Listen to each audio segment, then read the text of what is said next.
Now we are learning class 11th physics chapter physical world. Now, as there are four fundamental forces in nature, so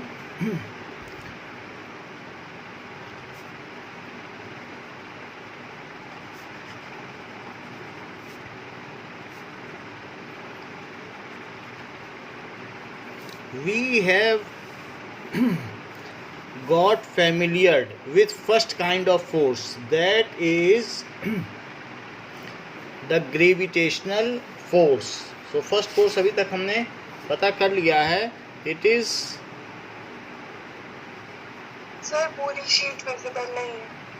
okay, it is gravitational force. अभी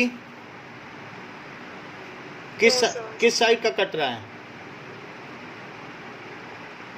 बहुत ज़्यादा zoomed है. अच्छा, zoom है. Okay, so there are four forces in nature. पहला है gravitational force, second is electromagnetic force,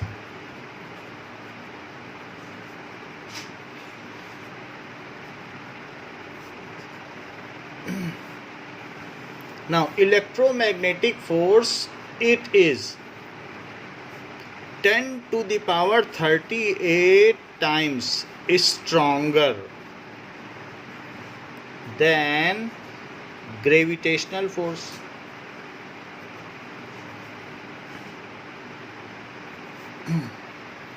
The force acting between charged particles, either when they are rest or they are moving or they are accelerating, is called electromagnetic force.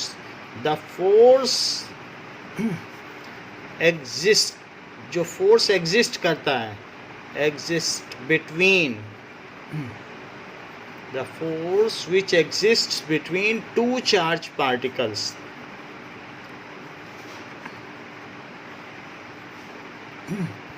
when either they are at rest or they are moving with uniform speed, uniform motion में हो, और तीसरी चीज they are accelerating. सो तीनों ही cases में force लगता है. Is called electromagnetic force.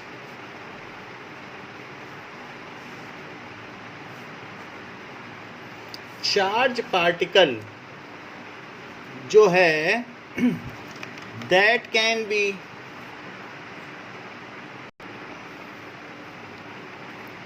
सी, जो चार्ज पार्टिकल या तो रुका रह सकता है स्टैटिक,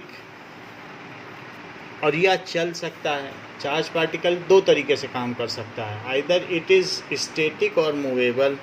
तो ये static, that is at rest, और क्या हो सकता है, मूविंग. तो अगर चार्ज पार्टिकल एट रेस्ट है तो that is a branch of electrostatics. और चार्ज पार्टिकल अगर मूव कर रहा है तो दो अलग अलग ऑप्शन हो सकते हैं. क्या क्या ऑप्शन हो सकते हैं?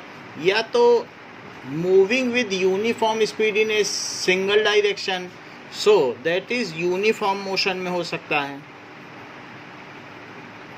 और या फिर क्या हो सकता है, एक्सीलरेटिंग हो सकता है. अगर चार्ज रुका हुआ है, then the let there are two charges Q1 and Q2. ये कुछ भी हो सकते हैं, इलेक्ट्रॉन हो सकते हैं, प्रोटॉन हो सकते हैं, कुछ भी हो सकते हैं. तो इनके बीच में कुछ फोर्स लग रहा है. सो मान लीजिए मैंने दोनों लाइक चार्जेस ले लिए, दोनों प्रोटॉन ले लिए, तो इनके बीच अगर सेपरेशन सेंटर टू सेंटर, इनके बीच अगर सेपरेशन r है, तो the force which is acting between these two particles, it is 9 into 10 to the power 9 q1 q2 by r square और upon k, where k is the property of medium, यानी medium की क्या property है उसके हिसाब से k act करता है. सो this is Coulomb's law of force existing between charges. So Coulomb's electrostatic force between two charges.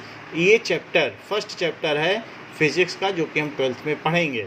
तो अभी तो खैर आप सिर्फ इतना याद रख लो कि टू चार्जेस के बीच में जो फोर्स लग रहा है वो इससे लगता है, और 9 इंटू 10 टू द पावर 9 है, और के यहाँ एक कांस्टेंट है which is the property of medium and is known as dielectric constant. Dielectric constant. So K is dielectric constant. It depends on medium. Depends on medium. जैसे कि dielectric constant का मतलब क्या होता है? The property of transference of electric field of a medium is known as dielectric constant. कि एक कोई भी मीडियम इलेक्ट्रिक फील्ड को कितना ट्रांसफ़र करने की योग्यता रखता है, तो उसको उसका डाइलेक्ट्रिक कांस्टेंट कहते हैं. The property of transfer of electric field या electrostatic effect is known as, उसको क्या कहेंगे, dielectric constant of that medium. इसका मतलब क्या है? इसका मतलब है कि अगर किसी मीडियम के पार्टिकल्स के बीच में हमने एक तरफ प्लस लगा दिया और एक तरफ माइनस लगा दिया, तो जो पहले HCl के पार्टिकल्स थे, मान लो बीच में HCl भरा हुआ है, तो H ये है और Cl ये है, और इनके बीच में एक एक इलेक्ट्रॉन की कोवैलेंसी थी. इसने एक इलेक्ट्रॉन दिया, इसने एक इलेक्ट्रॉन दिया, साझेदारी हुई. लेकिन ऐसा होने की वजह से एक इनमें पोलरिटी पैदा हो जाती है, यानी कि there is a transfer of electron. जैसे कि मान लीजिए आप इसे प्लस ले लें और इसे माइनस ले लें, तो ये जो इलेक्ट्रॉन है ये इसकी तरफ शिफ्ट हो जाएगा और इसकी तरफ शिफ्ट होके ज़्यादा टाइम इसकी तरफ रहेगा, ज़्यादा टाइम, और H की तरफ बहुत कम समय बिताएगा. तो इस तरीके से इधर एक निगेटिव डेवलप हो जाएगा और इधर एक प्लस. तो अब इसमें दो इलेक्ट्रिक पॉइंट बन गए. जैसे north pole and south pole होता है, इसको कहते हैं डाईपोल. तो चूंकि अब ये डाईपोल बन गया, दो पोल बन गए. अदरवाइज दोनों इलेक्ट्रॉन जो है वो बिल्कुल बीच में था, सेंटर में, लेकिन ऐसा कर देने से इलेक्ट्रॉन ज़्यादा समय क्लोरीन के पास रहने लगा और हाइड्रोजन के पास कम समय रहने लगा, तो यहाँ प्लस चार्ज रह गया. और चूंकि इलेक्ट्रॉन ज़्यादा समय, ये दोनों शेयर्ड पेयर इधर ज़्यादा रहने लगे, तो निगेटिव हो गया. तो ये डाईपोल हो गया, और इस वजह से इसे डाई इलेक्ट्रिक भी कहेंगे, क्योंकि डाईपोल हो गया. तो ऐसे ही किसी न किसी मीडियम में जब भी हम पॉजिटिव और निगेटिव चार्जेस देते हैं इसके टर्मिनल्स पर, तो उसमें कुछ न कुछ पोलरिटी पैदा हो जाती है, और जिसकी वजह से ये इफ़ेक्ट को ट्रांसफ़र कर देता है, यानी फील्ड को कम्युनिकेट करता है. तो इसी तरीके से हर मीडियम की अपनी प्रॉपर्टी होती है. जैसे कि K of vacuum, dielectric constant of vacuum, ये 1 है. डाइलेक्ट्रिक कांस्टेंट ऑफ एयर ये 1.0017 है. इसी तरीके से डाइलेक्ट्रिक कांस्टेंट ऑफ वाटर 80 है. तो अगर वाटर में 80 है, तो बताओ दो पार्टिकल्स के बीच में जो फोर्स है वो वाटर में कम हो जाएगा कि बढ़ जाएगा?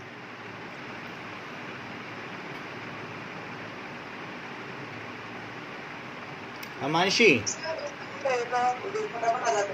बताइए. कम हो जाएगा. इसीलिए NaCl को जब पानी में मिलाते हैं तो अब आपको चम्मच नहीं चलाना पड़ता है, NaCl को अगर क्रिस्टल को खड़ा नमक पानी में डाल दो तो उसके बीच में जो Na+ है और Cl- के बीच का जो फोर्स है वो वाटर में 80 टाइम्स कम हो जाएगा, इनके बीच का जो अट्रैक्शन फोर्स है। इसीलिए NaCl वाटर में सॉल्युबल है। और सिर्फ यही साल्ट नहीं, copper sulphate, potassium permanganate, ferrous sulphate, calcium hydroxide, ना जाने सैकड़ों सॉल्ट पानी में डाल देने से ही घुल जाते हैं, क्योंकि वाटर में जो कूलम्बियन फोर्स ऑफ अट्रैक्शन है, so that is Coulomb's law of electrostatic force of attraction. ये कौन सा लॉ है? Coulomb's law of electrostatic force of attraction. तो वो मीडियम पे डिपेंड करता है, it depends on medium and the force acting between two charge particles. So force acting between two charged particles is directly proportional. ये किसके proportional है? It is proportional to product of charges and inversely proportional to square of distance between them. यही Coulomb's law of electrostatic force of attraction है। इस बात को एक बार repeat करो अमांशी।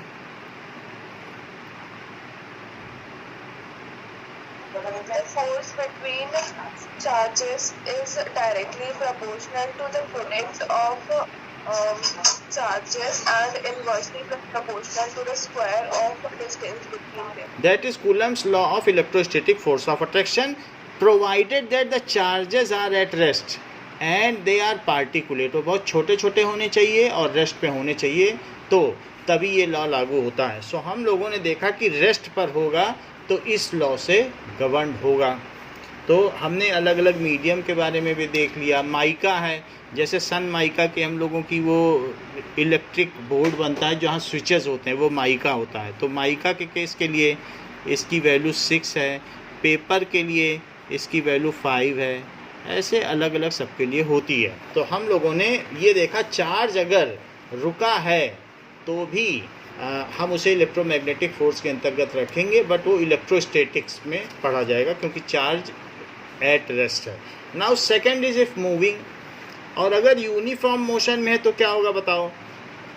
इलेक्ट्रिक करंट पैदा हो जाएगी। और अगर इलेक्ट्रिक करंट पैदा होगी तो आपको मालूम है कि इसके चारों एक तरीके की यूनिफॉर्म सर्कुलर मैग्नेटिक फील्ड पैदा हो जाती है। ये बात आपने 10th में देखी है। अच्छा, जो दूसरा वाला है उसमें भी क्या होगा? उसमें भी सर्कुलर फील्ड होगी। तो इसमें करंट है, फील्ड दूसरे वाले वायर की है, और साथ में इस पर क्या होगा? एक फोर्स लगेगा। तो अपनी फिंगर करो और फिंगर में देखो इसमें क्या होगा कि मान लीजिए ये 2 पेन रखे हुए हैं। अब इसकी वजह से फील्ड है, दोनों पेन में ऊपर करंट है, तो इधर की वजह से देखो फील्ड ऊपर आ रही है। उस वाले की बात कर रहा हूँ, इस वाले। तो इधर वाले में फील्ड किधर है बताओ? ऊपर आके घूमेगी कि नहीं? ये ऐसे घूम के उधर फिर जाएगी, यानी इस पर रखो, इधर अंदर जा रही है कि नहीं? फील्ड सर्कुलर है ना। फील्ड कैसी है? सर्कुलर। तो बताओ यहाँ कैसे जा रही है? ऊपर आई। और फिर वही हाथ घुमा दो, थंब मैंने वही रखा, और यहाँ कैसी गई बताओ? नीचे गई।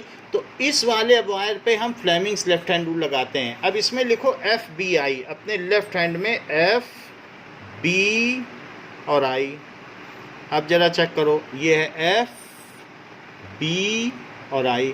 तो सबसे पहले I दिखाओ, I कहाँ है? ये, ठीक है। और इसी में FBI अगर हम दिखाएंगे, फील्ड हमारी ऊपर है और I इधर है, ये चेक कर लो।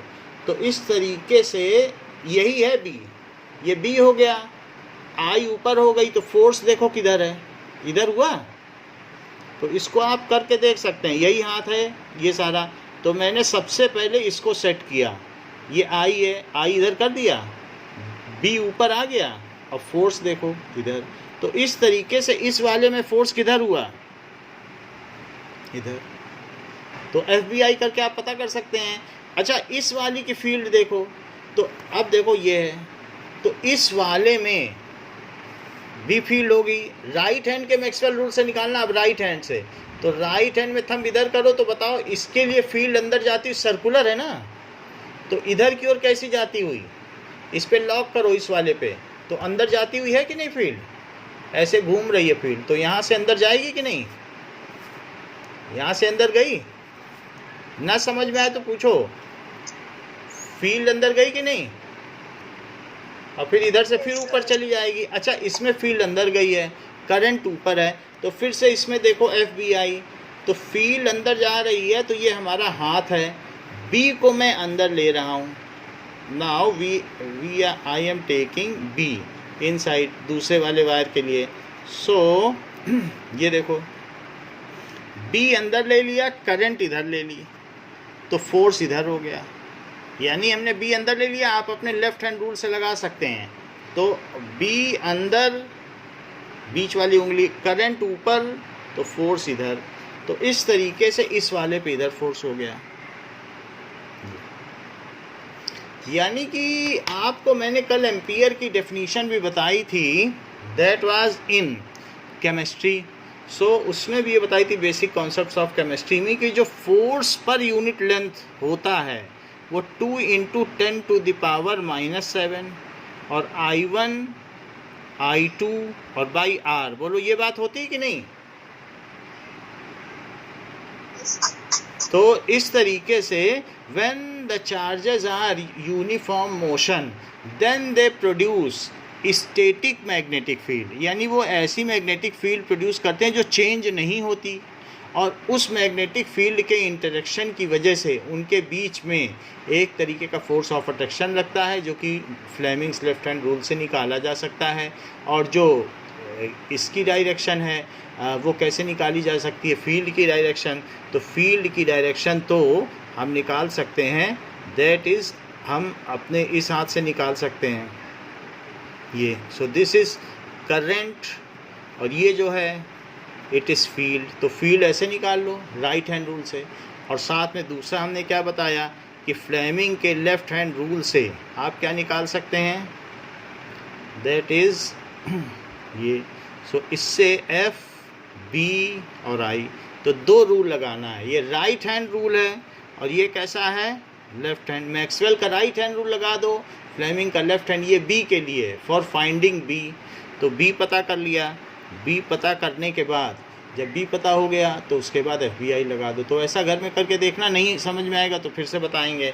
सो दूसरी बात क्या बताई गई कि when uniform current is moving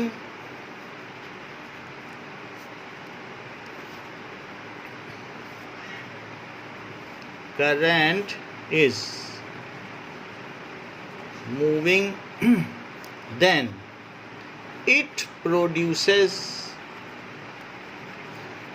non-varying magnetic field around it, magnetic field around it. If some other current carrying wire is brought near it,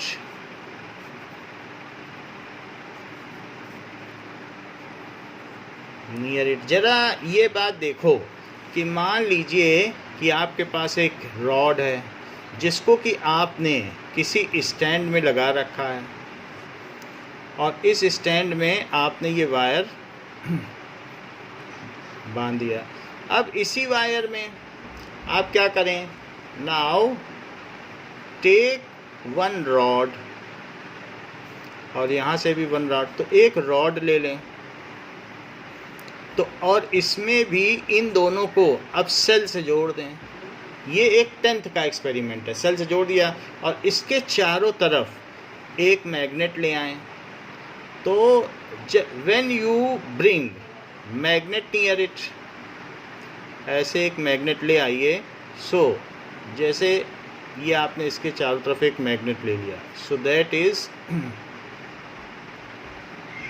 ऐसे। तो नॉर्थ और साउथ, तो ये एक एक्सपेरिमेंट दिया गया है जिसमें यहाँ दिखाया जा रहा है कि इसमें करंट फ्लो कर रही है, ये करंट है। तो ये एक स्टैटिक मैग्नेटिक फील्ड है, ये करंट है, इसके बीच में नॉर्थ से साउथ जाती हुई फील्ड है, तो इसमें एक डिफ्लेक्शन पैदा होगा। तो वो फ्लेमिंग्स लेफ्ट हैंड रूल से एक डिफ्लेक्शन इसमें पैदा होगा। इतनी बात समझ में आ गई? तो that is when magnetic field is constant and some current carrying wire is brought in vicinity of it, then it experiences a force। तो उस पर एक फोर्स लगता है और उसी के बेसिस पर मोटर का प्रिंसिपल है कि हम दोनों तरफ मैग्नेट लगा देते हैं और बीच में करंट होती है, तो उससे वो घूमने दैट इज़ घूमने लगता है। घूमने की वजह से, फोर्स की वजह से टॉर्क पैदा होता है और आर्मेचर घूमता है और फिर पानी को ऊपर चढ़ाता है। सो यही बात यहाँ कही गई है, near it then it experiences a force near it। तो इसमें एक फोर्स लगता है। नाउ अब जरा देखो, that can be found out by Biot-Savart law, जो कि आप बाद में पता कर लेंगे 12th में। Okay,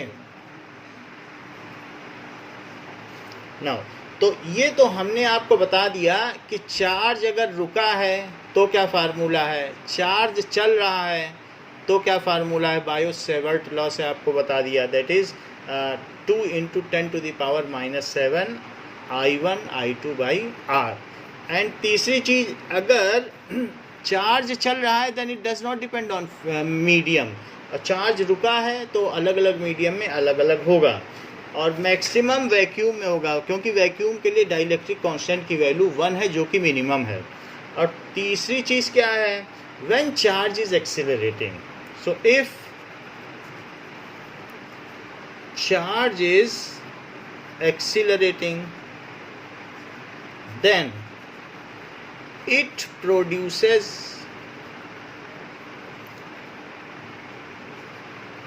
varying electric field.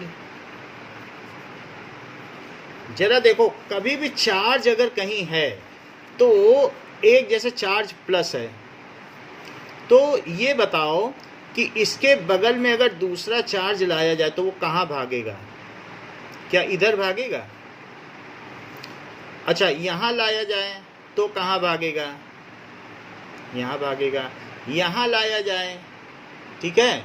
So if charge is brought near it, then इधर पर ले आए charge, then where it will move. So इसको मिला दें, then it will move here. Okay, so if charge is brought near a source charge, अगर बहुत test charge को आप लेते जाओ तो ये जो सेंटर से मिलाने वाली लाइन होगी उससे दूर ही भागेगा। यहाँ ले आओ तो यहाँ भागेगा। तो कोई भी चीज़ जो दूसरा टेस्ट चार्ज है वो जहाँ जाए उस डायरेक्शन को कहते हैं electric field. That is the force experienced bye 1 coulomb charge around a source charge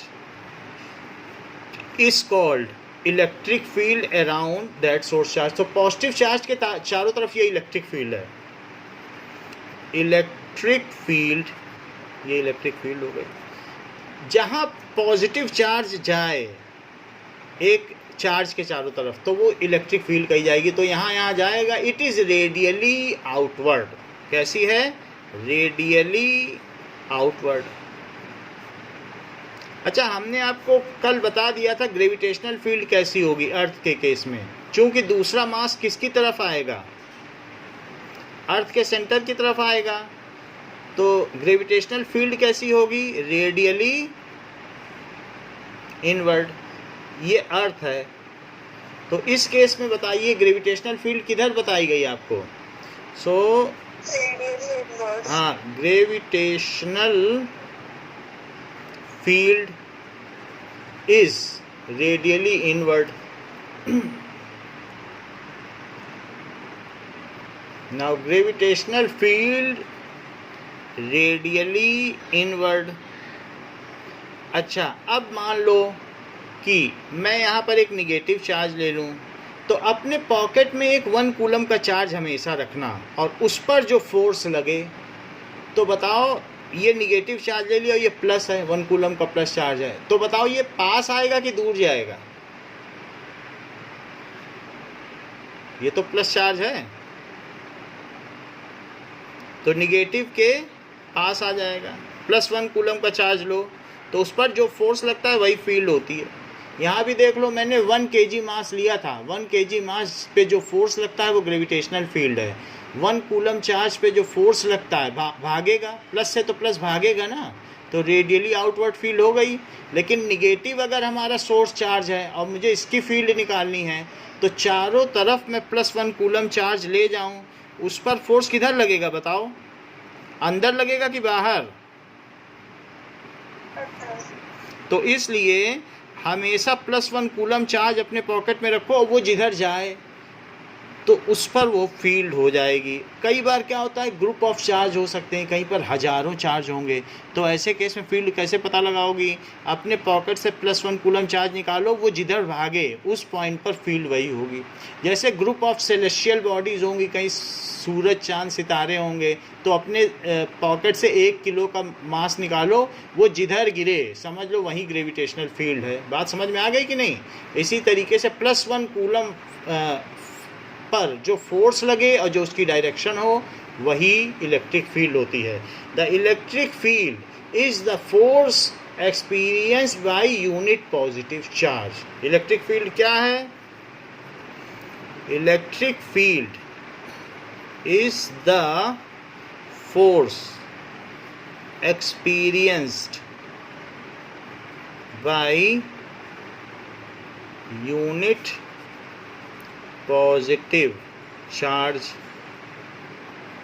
when it is kept near source charge, जिसकी हम फील्ड निकालना चाहते हैं, when it is kept near source charge।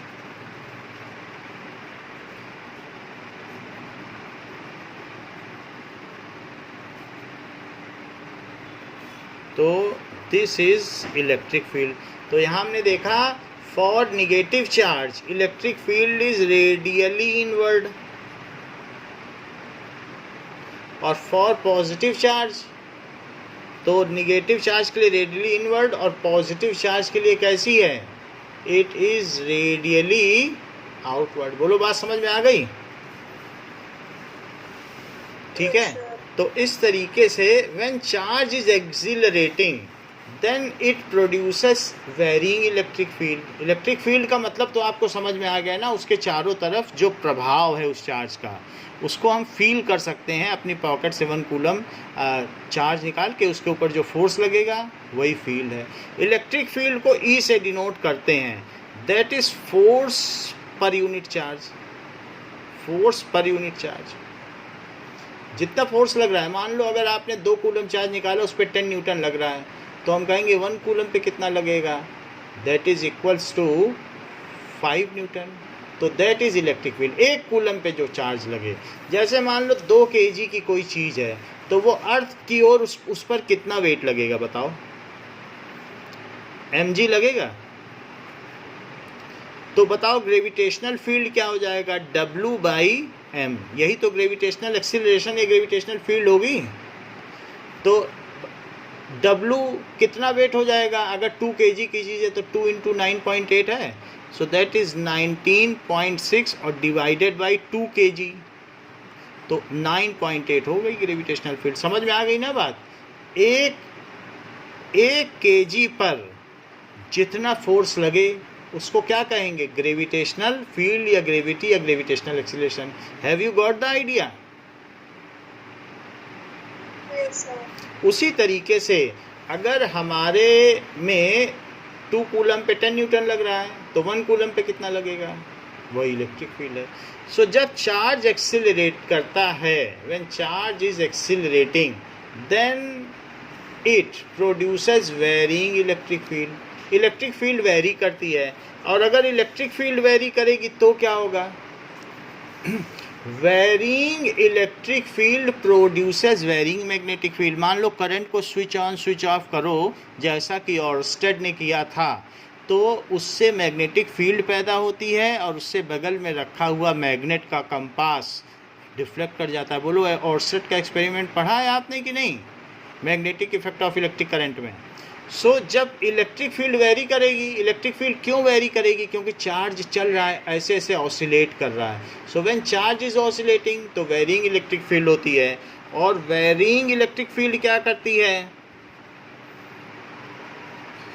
Varying electric field produces varying magnetic field, उससे varying magnetic field पैदा हो जाएगी, ठीक है। एंड जब भी इस तरीके से ऑसिलेशन होता है then energy is radiated through it, तो उसमें से क्या होता है, जब चार्ज ऑसिलेट करेगा तो इलेक्ट्रिक फील्ड वेरी करेगी, इलेक्ट्रिक फील्ड वेरी करेगी, तो इलेक्ट्रिक फील्ड अगर सिर्फ चल रही है तो उससे मैग्नेटिक फील्ड पैदा हो जाती है। ये देखो इलेक्ट्रिक फील्ड चल रही, तो बताओ इसके चारों तरफ क्या पैदा हो गया, मैग्नेटिक फील्ड। लेकिन अगर ये ऊपर नीचे करे तो क्या होगा बताओ, क्या ये मैग्नेटिक फील्ड वेरी नहीं करेगी? चार्ज अगर ऊपर नीचे चले तो क्या ये फील्ड कांस्टेंट रहेगी कि वेरी करेगी? वेरी करेगी। तो ये जो varying electric field and varying magnetic field, इसको कहते हैं electromagnetic waves, because these are of wavy nature. ये कम होती जाती है, ज़्यादा होती जाती है, जब वेरी कर रही है तो इसका एक पर्टिकुलर पैटर्न भी होगा। जैसे एक रस्सी को ऐसे ऐसे हिलाओ तो क्या उसके आगे की रस्सी में वेव्स बनती हैं? ऐसे ऐसे हिलाओ तो वेव बनेगी कि नहीं बनेगी? ऐसे ऐसे। सो व्हेन यू ऑसिलेट अ रोप, तो उससे क्या होगा, देन इट, अगर ऑसिलेशन किया जाए तो रस्सी ऐसे ऐसे होती है। So when charge is accelerating then it produces varying electric field and varying magnetic field. So हर पॉइंट पर इलेक्ट्रिक फील्ड मिनिमम होती है, मैक्सिमम होती है, फिर मिनिमम होती है। तो इस तरीके से ये जो नेचर है इसका वेवी नेचर है। सो सच fields are known as electromagnetic waves because of their wavy nature, because of their wavering nature. So such ये जो field होंगी is called electromagnetic waves. इसको केमिस्ट्री में अभी सेकंड चैप्टर में बहुत बताया जाएगा, magnetic waves. That is, it is called electromagnetic waves. It produces radiation. ये क्या करेगा, रेडिएशंस प्रोड्यूस करेगा। Light is such an electromagnetic wave, it produces radiations. So उसे EM वेव्स भी बोल सकते हो या EM रेडिएशंस भी बोल सकते हो। एग्जाम्पल है लाइट, इसका एग्जाम्पल लाइट हो गया। तो इस चीज़ को हम फिर से देख लें, व्हाट इज़ इलेक्ट्रोमैग्नेटिक वेव, क्योंकि it is of core concept, हमारे बुक का ये कोर कॉन्सेप्ट है।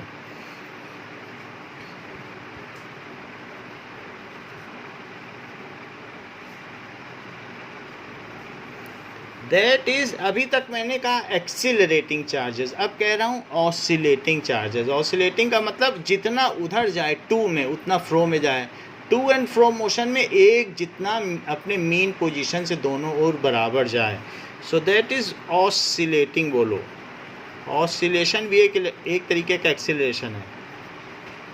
Charges produces, oscillating charges produces varying electric and magnetic field which radiates energy। इसी वजह से तो सन में से एनर्जी रेडिएट हो रही है, क्योंकि वहाँ इलेक्ट्रॉन्स ऑसिलेट कर रहे हैं, इतना हॉट है। इलेक्ट्रॉन्स प्लाज्मा स्टेट, वहाँ पे जो एटम्स हैं वो प्लाज्मा स्टेट में हैं, वहाँ सारे इलेक्ट्रॉन निकल चुके हैं अपने अपने हाइड्रोजन से, और वो ऑसिलेट भी कर रहे हैं चार्जेस। तो उससे इतनी एनर्जी निकल रही है कि कितने सोलर सिस्टम में जितने प्लैनेट्स हैं सबको रोशनी दे रही है, हीट दे रही है। So which radiates energy, such kind of waves are called electromagnetic waves. Such kind of radiations, उसमें से इलेक्ट्रोमैग्नेटिक वेव से ही इलेक्ट्रोमैग्नेटिक रेडिएशंस निकलते हैं. So such kind of radiation is called that is called electromagnetic radiations.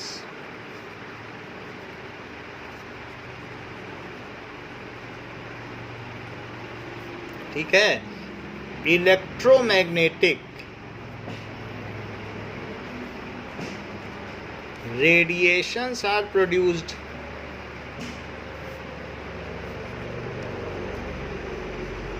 by electromagnetic waves.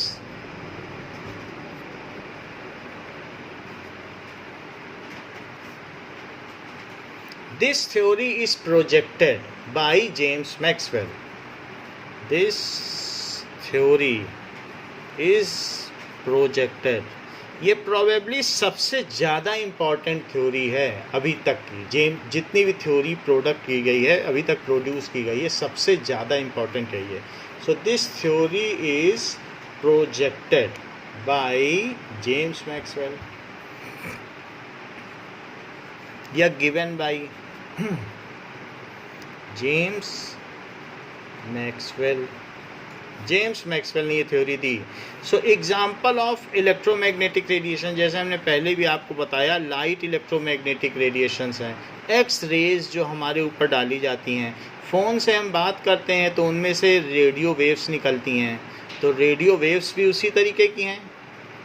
कई बार क्या होता है, microwave oven में वेव निकलती हैं, दैट इज़ माइक्रोवेव.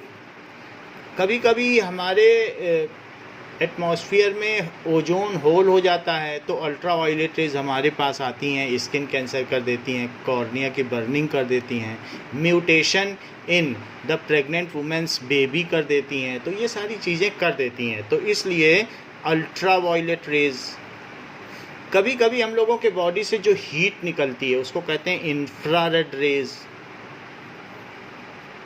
और कई बार इतनी तेज रेज होती हैं कि अगर हमारे ऊपर गिर जाएं तो डेथ तक हो जाए, दैट इज़ गामा रेज.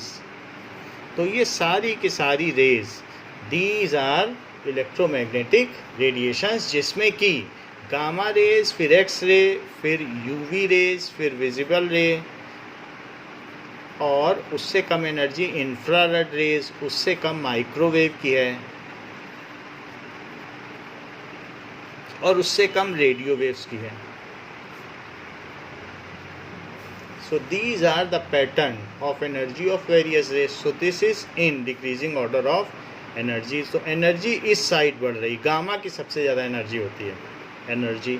तो हमने एक बात देख ली कि इलेक्ट्रोमैग्नेटिक फोर्स क्या होता है. जो चार्जेस के बीच में लगता है फोर्स, वो इलेक्ट्रोमैग्नेटिक फोर्स होता है. अब ज़रा देखो, बताओ ये ग्रेविटेशनल फोर्स से कितने टाइम्स ज़्यादा है? 10 to the power 38 times. चलो, जैसे कि अगर हमारे पास 2 इलेक्ट्रॉन हैं, अच्छा, इलेक्ट्रॉन पे चार्जेस कितने होते हैं?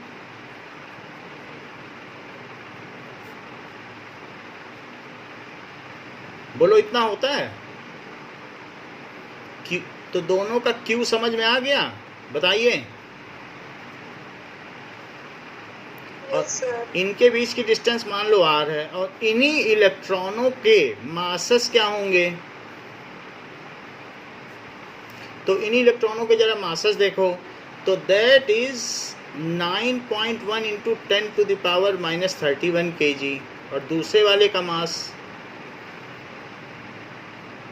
-31 kg, और इनके बीच की भी डिस्टेंस आ रही है. अच्छा, इनके बीच जो फोर्स लग रहा है वो इलेक्ट्रोस्टैटिक फोर्स ऑफ रिपल्सन है, दैट इज़ इलेक्ट्रोस्टैटिक फोर्स है. ये भी एक वेक्टर क्वांटिटी है, तो ऐसे डायरेक्शन बना देनी चाहिए. और इनके बीच जो ये लग रहा है, मास की वजह से ये अट्रैक्ट हो रहे हैं, और चार्जेस की वजह से क्या हो रहे हैं? रिपेल हो रहे हैं. मास तो अट्रैक्ट कराता है ना, तो ग्रेविटी के वजह से अट्रैक्ट हो रहे हैं. तो फाइनली बताओ, ये अट्रैक्ट होंगे कि दूर भाग जाएंगे? बताओ. बोलो। अट्रैक्ट होंगे। अट्रैक्ट नहीं होंगे, ये वीकर फोर्स है ग्रेविटेशनल फोर्स। स्ट्रॉन्गर कौन है, डोमिनेटिंग कौन है? इलेक्ट्रोमैग्नेटिक। तो इसलिए दूर भाग जाएंगे। ये 10⁻38 टाइम्स स्ट्रॉन्गर है। तो जरा देखो, जो इनके बीच इलेक्ट्रोस्टैटिक फोर्स है और ग्रेविटेशनल फोर्स है, उनमें क्या रेशो है? इलेक्ट्रोस्टैटिक फोर्स का क्या फार्मूला बताया? 9 × 10⁻9 और Q1 Q2/r²। और इसका क्या फार्मूला है? G × M1 M2/r²। तो ये कट गया। ठीक है, ये हम आपको दिखाने के लिए कर रहे हैं कि कितना ज़्यादा डोमिनेटिंग है। और 1.6 × 10⁻⁻19 का स्क्वायर। और नीचे क्या करो, 6.7 × 10⁻⁻11 और इंटू M1 M2, तो 9.1 × 10⁻⁻31 का स्क्वायर। ये कर दिया। अब ज़रा देखो हमारे पास डिजिट क्या क्या है। 9 × 1.6 × 1.6, 1.6 दो आ गए कि नहीं आ गए? और नीचे क्या हो गया, 6.7 × 9.1 × 9.1। अब सारी पावर्स देखो, 10⁻9। अच्छा, -19 दो बार आया है, सो -19 -19। और यहाँ 10⁻31 -31। ये सारी चीज़ें आ गई। अब देखिए, इतना आने के बाद हम क्या करेंगे, इनको कैलकुलेट कर लेंगे। तो 9 × क्या करेंगे, we will see 9 × 1.6 × 1.6 divided by 6.7, 6.7 divided by 9.1, 9.1 divided by 9.1। तो इससे आंसर आ गया 0.04। सो दिस इज 0.04 आ गया। नाउ अब देखो, वो तो जो बात आ गई सो आ गई। और 10⁻38 में से 9 माइनस करो, तो 38 में से 9 अगर माइनस किया गया तो -29 बचा। और नीचे कितना है, +62 है, ऊपर आने पे +62। ठीक, तो 0.04 और इंटू 10⁻, अब जरा इनको भी सब्ट्रैक्ट करो, तो ये क्या 43 हो जाएगा। ये 30 है, तो दैट इज़ 38 में से 9 चला गया तो 29 हो गया। एंड दैट इज़ 62 में से 29 माइनस करो, so that is equals to 3 and 33 आ गया। ओके, ये चीज़ आ गई। अब देखो नाउ जी की वैल्यू कितनी होती है, जी का कंफर्म करो। What is the value of जी?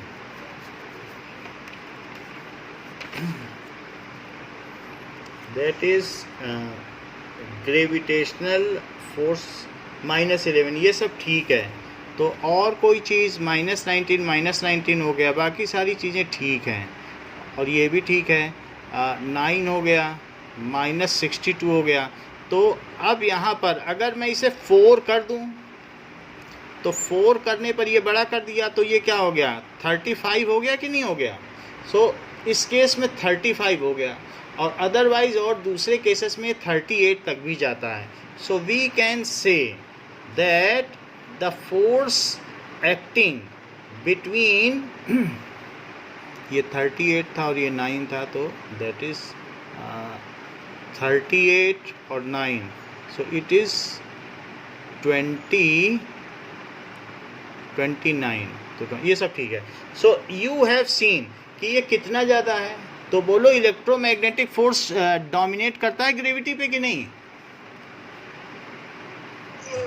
अच्छा, एक बात बताओ, क्या कभी आपको आश्चर्य हुआ है कि धरती, पूरी धरती आपके हाथ पे रखा हुआ एक कबूतर का पंख है, पूरी धरती उसे खींच रही है, लेकिन आप उसे उठा लेती हैं। तो आप धरती से जीत कैसे गई? क्या आपको इस बात पे कभी आश्चर्य हुआ है कि अपने हाथ में आपने कबूतर का पंख उठा लिया है? अगर आप स्पेस में करती तो न कर पाती, शायद आपका हाथ ही कोलैप्स कर जाता।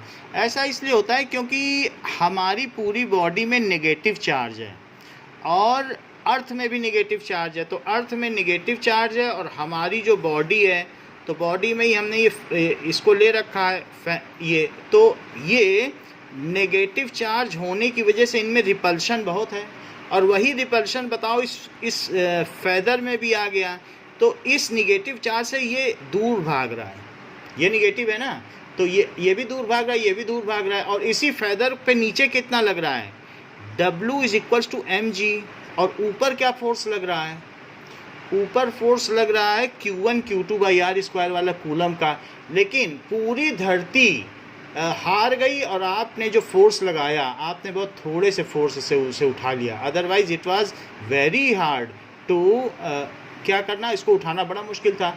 और अगर ये निगेटिव चार्ज ना होता तो हमारी पूरी बॉडी अपने ही मास से कोलैप्स हो जाती, अर्थ उसे चिपका लेती, हम खड़े भी ना हो पाते। मालूम है, चूँकि हमारी पूरी बॉडी में निगेटिव चार्ज है, that's why due to the repulsion between those charges we are erect. बोलो, बात समझ में आ गई कि हमको धरती पे खड़ा कौन रखता है? क्योंकि ये जो अर्थ पे भी निगेटिव, हम पे भी निगेटिव, तो रिपल्शन की वजह से हम खड़े हैं। तो खैर, ये तो बात हो गई।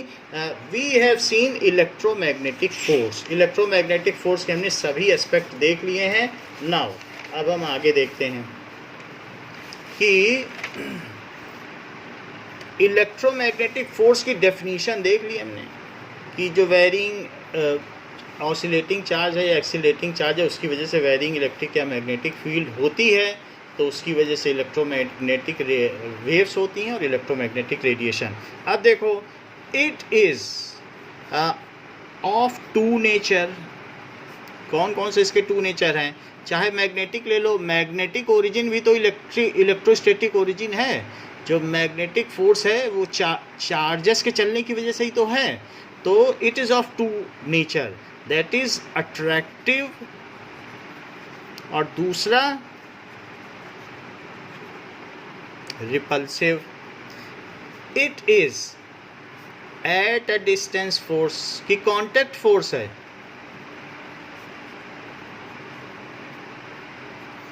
अगर दो पार्टिकल दूर दूर हैं तो भी क्या उनमें फोर्स लगेगा? Yes, sir. बताओ, ये सेंट्रल फोर्स है या नहीं?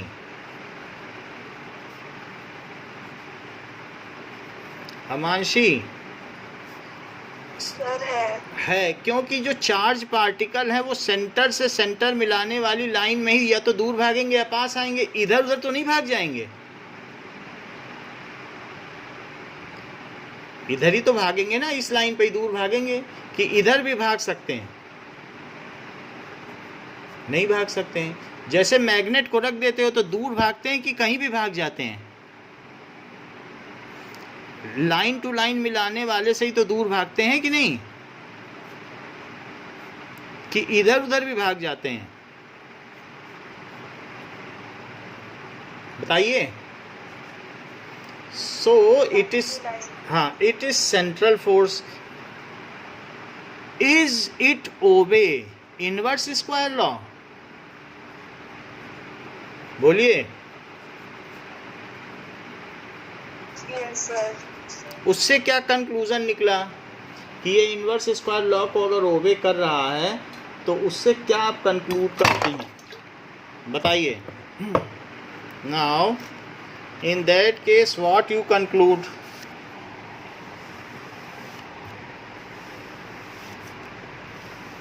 Just a minute.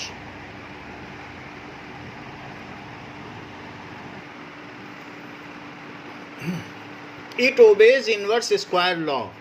हाँ, तो इससे क्या कंक्लूड होता है? Force is inversely proportional to r square. Inverse square law को ये ओबे करता है। So what you conclude? Gravitational force से जरा एक्सट्रैक्ट करो, रिकैपिटुलेट करो क्या? हाँ, It is a conservative. अरे वाह। It is, so it is conservative force. ये बहुत अच्छी बात आपने कही। और is it a long range force और शॉर्ट रेंज फोर्स? अगर दो पार्टिकल्स बहुत दूर दूर भी हैं तो भी क्या उनमें ये फोर्स लगेगा?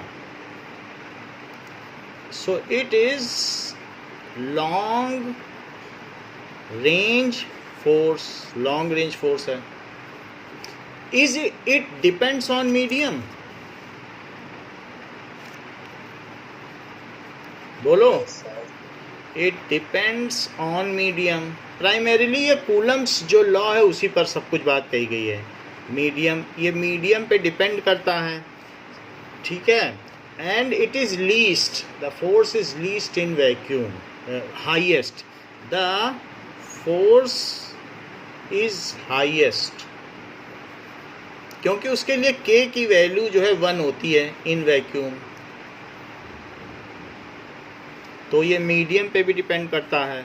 इसके अलावा इसका जो पार्टिकल है, मान लीजिए चार्जेस अगर एक्सिलरेट कर रहे हैं तो उसकी वजह से उसमें से जो पार्टिकल निकल के आता है उसे फोटॉन कहते हैं।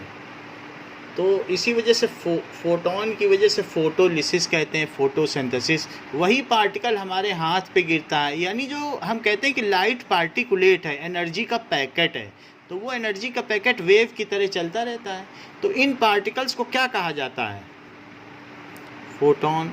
सो द पार्टिकल, इसमें हम ये कह सकते हैं that is the particle emitted which is causing the electromagnetic force is called photon, ठीक है।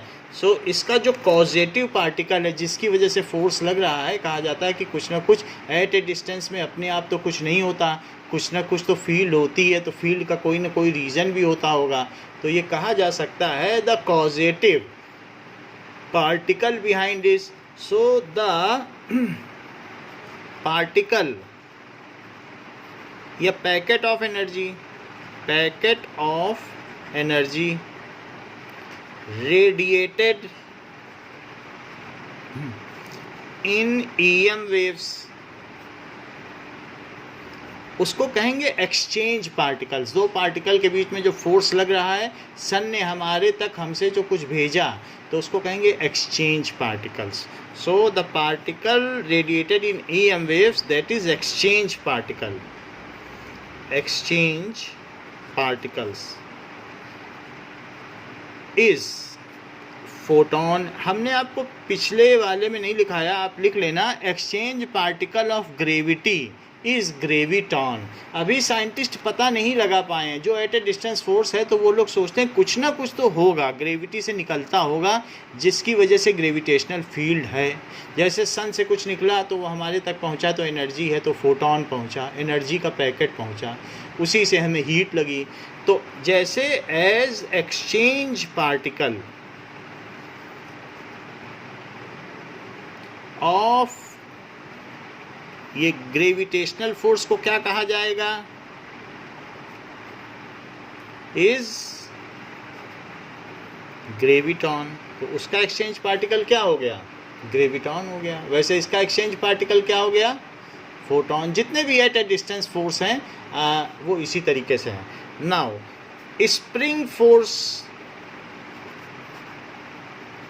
अब देख लो, स्प्रिंग फोर्स में जब हम स्प्रिंग को दबाते हैं तो क्या हम उसके जो कंस्ट्रक्ट है, जेनेटिक कंस्ट्रक्ट, उसको डिस्टर्ब करते हैं क्या? उसके इलेक्ट्रॉन और प्रोटॉन के बीच में स्पेस कम या ज़्यादा करते हैं, और इसी वजह से वो रीअसर्ट करती है।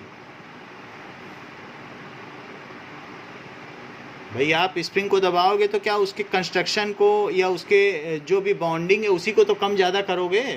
तो स्प्रिंग फोर्स एक इलेक्ट्रोस्टैटिक फोर्स है। इसी तरीके से अगर आप किसी भी चीज़ में कंप्रेसिव फोर्स लगाओगे तो उसमें भी यही काम करोगे। तो compressive force,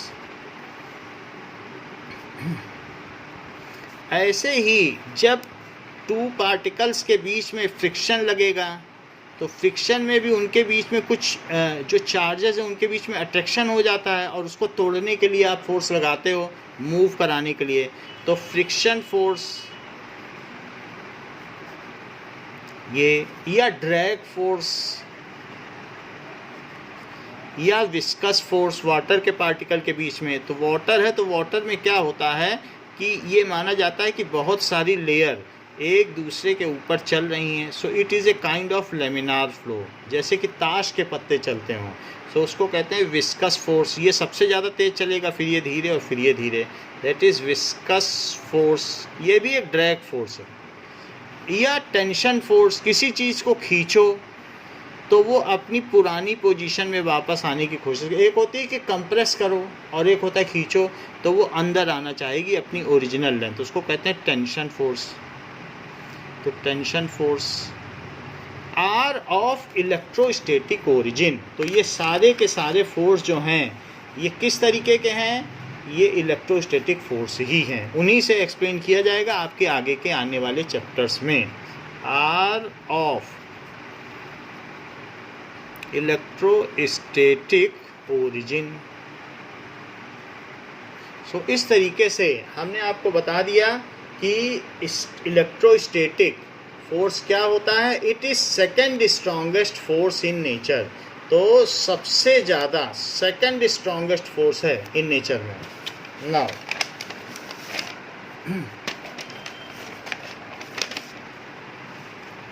it is second strongest force in nature.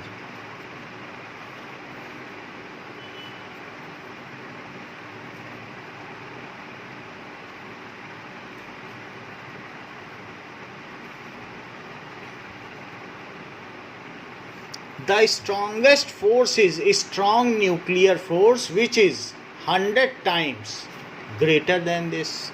The strongest force, सबसे ज़्यादा शक्तिशाली क्या है? Is strong nuclear force which is 100 times greater than this force.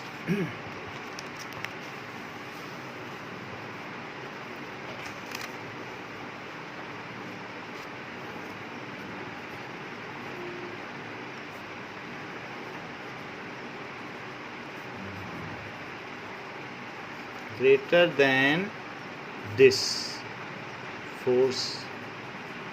तो it is strong nuclear force जो उनको आपस में बांधे रखता हो।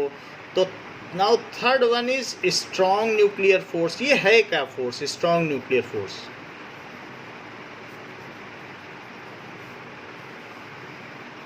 it is strongest force in nature।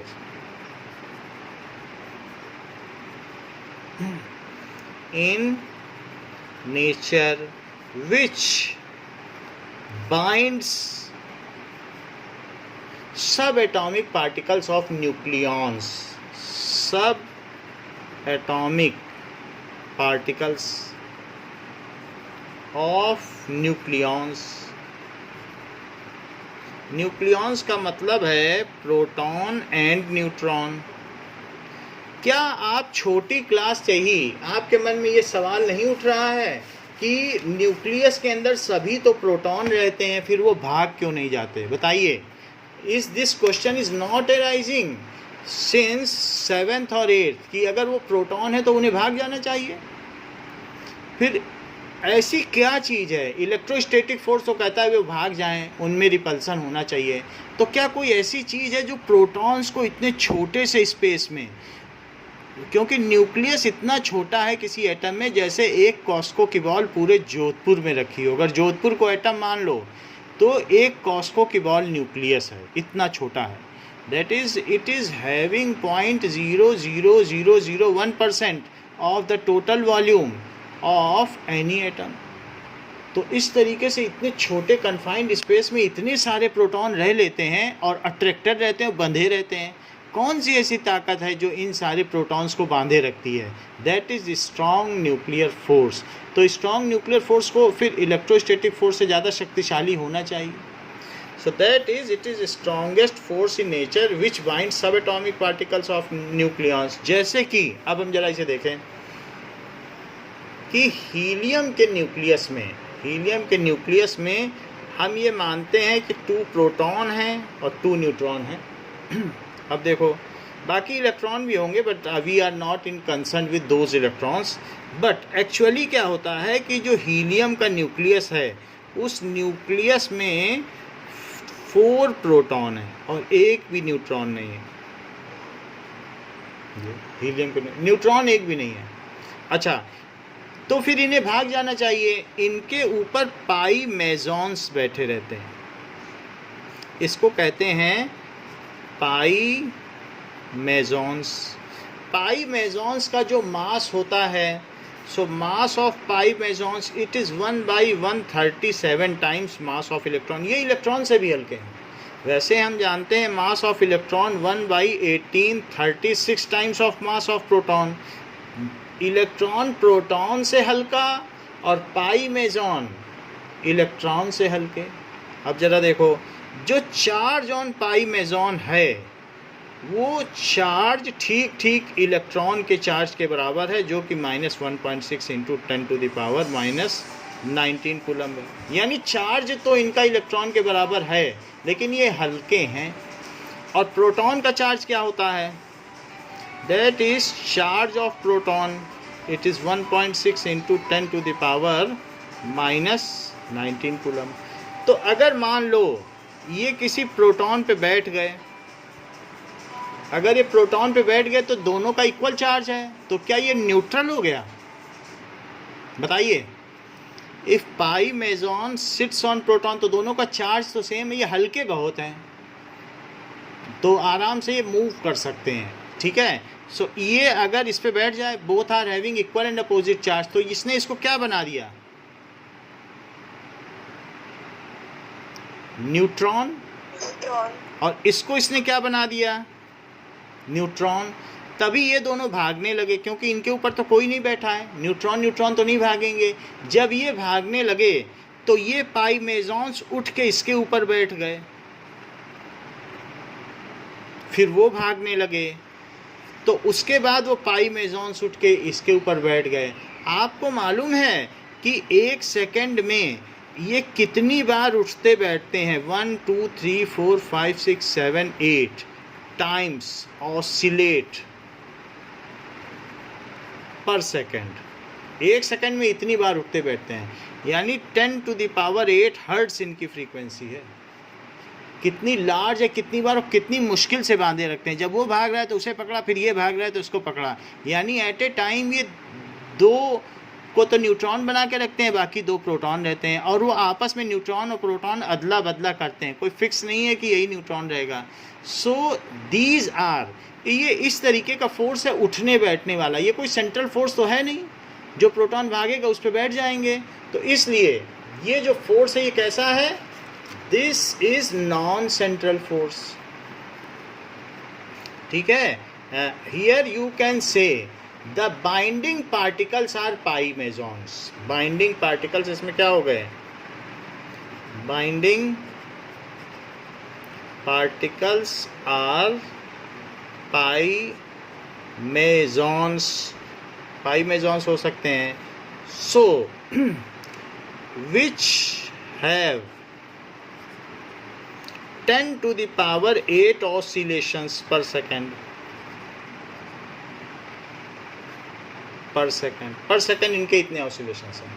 And the forces, जो फोर्स लग रहा है, nuclear force, the force of strong nuclear force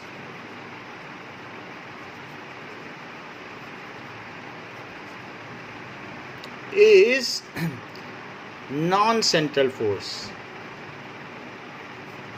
और इसमें ऐसी कोई चीज़ भी नहीं है कि इनवर्स स्क्वायर लॉ से लागू होता हो। And non conservative,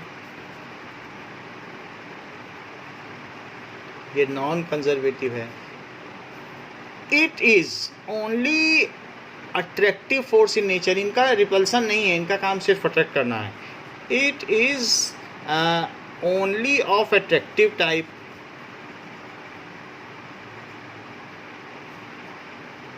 force type.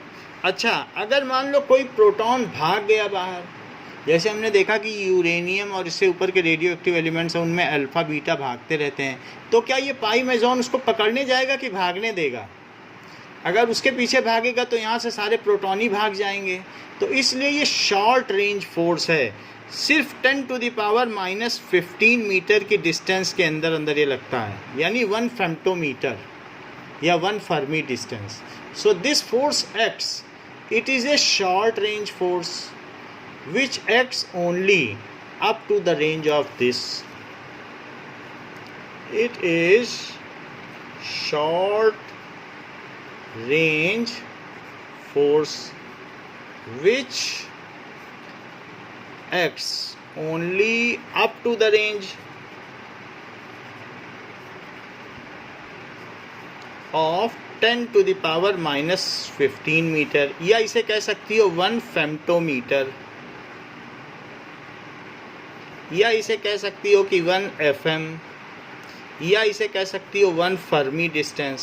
एक साइंटिस्ट के नाम पे फर्मी नाम है।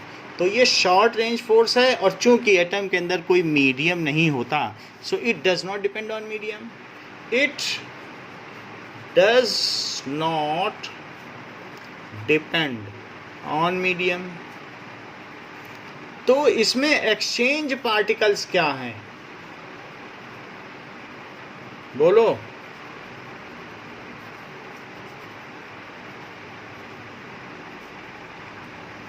पाई मेजॉन्स ही ये काम करते हैं, इसलिए पाई मेजॉन इस एक्सचेंज पार्टिकल्स हैं। अगर मान लो किसी में बहुत सारे प्रोटॉन हो जाएं, जैसे कि यूरेनियम ले लो 92 और 235, तो 92 तो इसमें प्रोटॉन हो गए, और ज़रा इनको सब्ट्रैक्ट करो तो 143 न्यूट्रॉन हो गए। तो बड़े एटम में, क्योंकि हमें मालूम है कि ये सिर्फ 100 गुना ज़्यादा ही इलेक्ट्रोस्टैटिक से ज़्यादा है, लेकिन बहुत सारे प्रोटॉन हो गए तो प्रोटॉन जीत जाते हैं, इलेक्ट्रोस्टैटिक रिपल्सन जीत जाता है और पाई मेजॉन हार जाता है।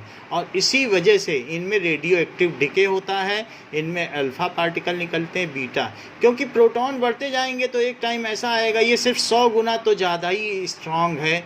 तो अगर 92 भी कहाँ, इतने सारे प्रोटॉन हैं, उन्हीं पे पाई मेजॉन उनको संभाल रहे हैं। तो समझो 143 पाई मेजॉन्स बैठे होंगे, उन्होंने ही उनको न्यूट्रॉन बना रखा होगा। सो इस तरीके से यूरेनियम में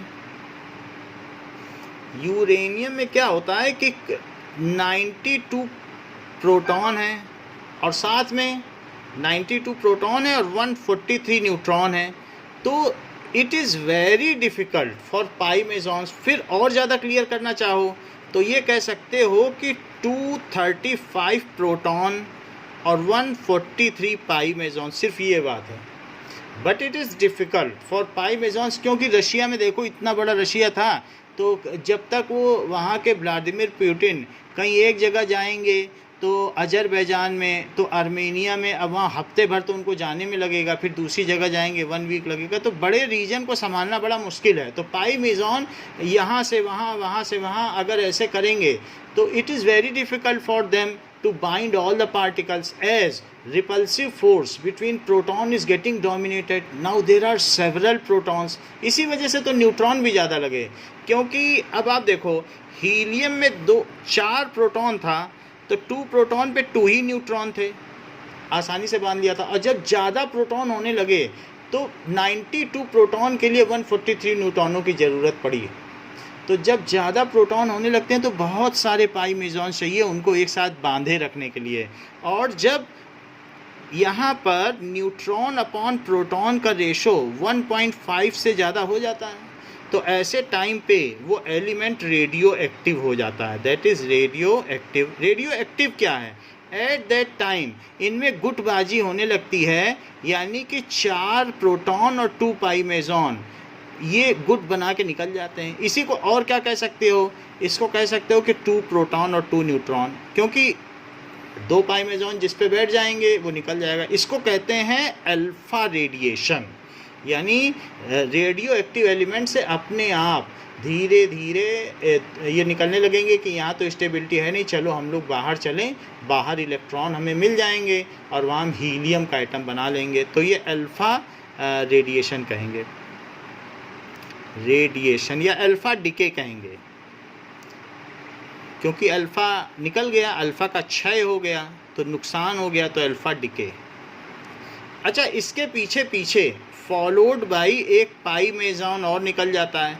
अगर ये निकल जाए तो कहते हैं बीटा डिके, और इसके पीछे पीछे एक फोटोन और निकल जाता है तो उसको कहेंगे गामा डिके। तो अल्फ़ा बीटा गामा डिके हो जाता है।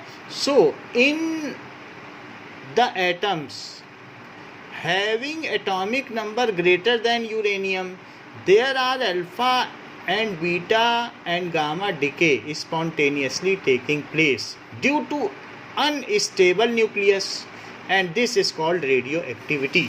So in post uranic elements, जो यूरेनियम से ज़्यादा जिनका एटॉमिक नंबर है, so in post uranic elements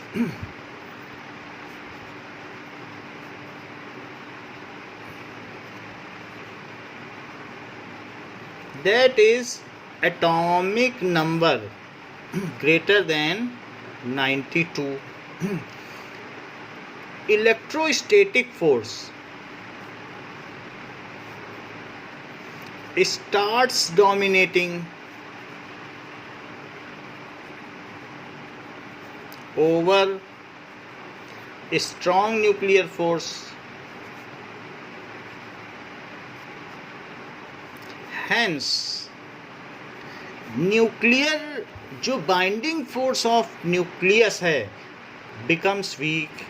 Hence binding force of nucleus becomes weak. It spontaneously emits its nucleons. It spontaneously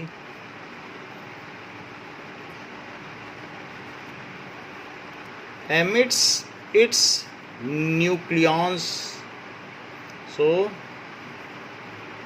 nucleons जो भी हैं उनको एमिट करने लगता है, चाहे वो पाई मेजॉन हो और वो प्रोटॉन हो। ऐसे तो दिखने में मोटा मोटा तो हमको लगेगा कि प्रोटॉन और न्यूट्रॉन है, बट ये इसके ऊपर बैठा है, प्रोटॉन के ऊपर, तभी ये न्यूट्रॉन कहलाया। यही न्यूट्रॉन है, इसी वजह से न्यूट्रॉन का मास थोड़ा सा ज़्यादा होता है।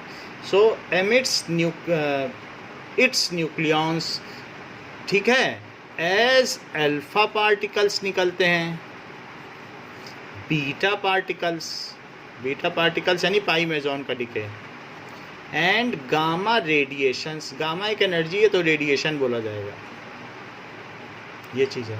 तो इस तरीके से ये चीज़ें इसमें से निकलने लगती हैं। Next is strong nuclear force is 100 times stronger than electrostatic force and 10 to the power 40 times than gravitational force. It is 100 times stronger than electrostatic force.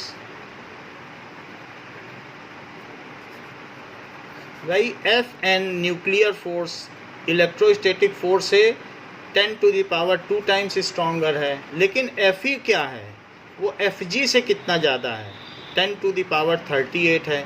तो उससे 38 ये और फिर उससे 100 गुना वो, तो 10 to the power 40 नहीं हो गया। तो दैट इज इन दोनों का प्रोडक्ट कर दो, अपने आप ही हो जाएगा। लेफ्ट को लेफ्ट में मल्टीप्लाई करो, Fe कट जाएगा, और ये 10 to the power 2 का उसमें मल्टीप्लाई कर दो तो 40 हो जाएगा। So and 10 to the power 40 times stronger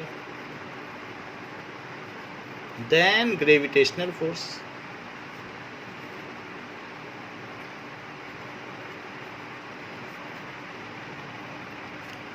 ठीक है। सो spontaneous decay of alpha, beta and gamma radiations from heavier nuclei is called radioactive decay, and such elements are called radioactive elements. So post uranic elements are radioactive elements, और ये alpha beta का decay या gamma का decay radioactive decay कहलाता है। So for this class only this much is there, and अगले class में हम देखेंगे जिसमें N/P का रेशो 1.5 से ऊपर होगा, उन्हीं में रेडियो एक्टिविटी होती है। आप इन दोनों को डिवाइड करके देख लो, 143 और 92 को 1.5 से ऊपर आएगा, तो पाई मेजॉन और इसको डिवाइड करो, क्योंकि यही न्यूट्रॉन बना रहे हैं। या यहाँ से देख लो 143 न्यूट्रॉन और प्रोटॉन को डिवाइड करो, जिनका 1.5 से ऊपर का रेशो होगा न्यूट्रॉन अपान प्रोटॉन का, उनमें रेडियो एक्टिव डिके होगा, ऐसा कहा गया है। So thank you for joining. Okay.